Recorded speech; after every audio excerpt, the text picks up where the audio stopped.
کچھ شک نہیں کہ انسان کم حوصلہ پیدا ہوا ہے، جب اسے تکلیف پہنچتی ہے تو گھبرا اٹھتا ہے، اور جب ملتا ہے اس کو مال تو بخیل بن جاتا ہے۔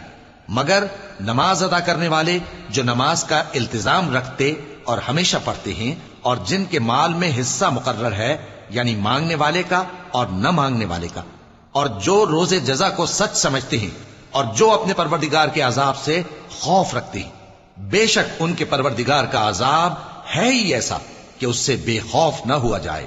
اور جو اپنی شرمگاہوں کی حفاظت کرتے ہیں مگر اپنی بیویوں یا باندیوں سے کہ ان کے پاس جانے میں انہیں کچھ ملامت نہیں، اور جو لوگ ان کے سوا اور طریقے ڈھونڈیں تو وہ حد سے نکل جانے والے ہیں، اور جو اپنی امانتوں اور اپنے عہد و پیمان کا پاس کرتے ہیں، اور جو اپنی گواہیوں پر قائم رہتے ہیں، اور جو اپنی نماز کی پابندی کرتے ہیں، یہی لوگ جنتوں میں عزت و اکرام سے ہوں گے۔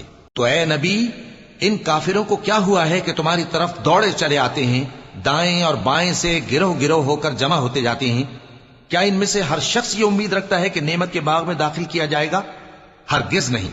ہم نے ان کو اس چیز سے پیدا کیا ہے جسے یہ جانتے ہیں۔ پس مشرقوں اور مغربوں کے مالک کی قسم کہ ہم طاقت رکھتے ہیں، یعنی اس بات پر کہ ان سے بہتر لوگ بدل لائیں، اور ہم عاجز نہیں ہیں۔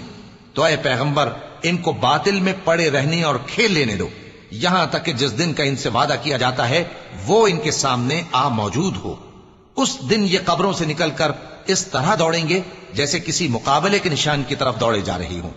ان کی آنکھیں جھک رہی ہوں گی اور ذلت ان پر چھا رہی ہوگی۔ یہی وہ دن ہے جس کا ان سے وعدہ کیا جاتا تھا۔